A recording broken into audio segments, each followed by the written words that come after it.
Indu मिलमधला statue of equality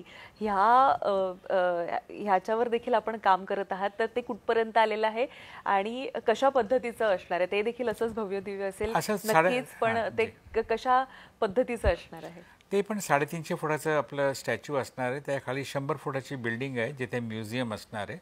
आणि आपले जे रेग्युलर पोज, लोकांना ती पोज खूप आवडते, म्हणजे पार्लमेंटकडे असं बोट दाखवताना आणि हातात कॉन्स्टिट्यूशन घेतलेलं आहे, तर तीच पोज त्यांनी सिलेक्ट केली होती. आणि त्या दृष्टीने आम्ही एक दिल्लीला सुद्धा 2-3 ठिकाणी स्टॅच्यूज लावले आहेत. म्हणजे 15 जनपथला आहे आणि आणखीन अलीपूर रोडला आहे. तर तिथे स्टॅच्यू जो बघितला होता तो सगळ्यांना आवडला. त्याचप्रमाणे आपण आता एक 25 फुटाचा पुतळा केला होता, जे की अप्रूव्ह झाल्यानंतर आपण त्याला मोठं केलं आहे आता.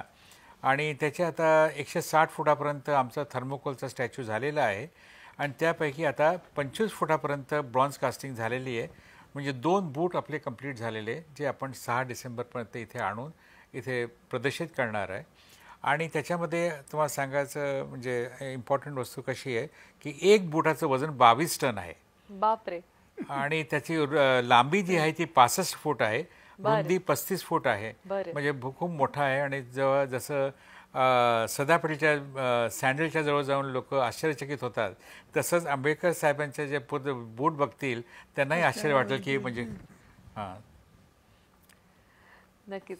पण मला हा प्रश्न नेहमी पडतो, कारण इतकी मोठी आकृती साकारत असताना त्याचे जेव्हा साचे बनवले जातात, त्याचं असेंबल त्यांना करणं, एकत्रितरित्या सुसंगत पद्धतीनं लावणं, हे किती चॅलेंजिंग असतं? खूप चॅलेंजिंग असतं. कारण काय, थर्मोकोलची 1:1 स्केलमध्ये जेव्हा बनवतो आम्ही, त्याचं जे श्रिंकेज असतं त्याला धरून आम्ही स्टॅच्यू तेवढा मोठा बनवतो.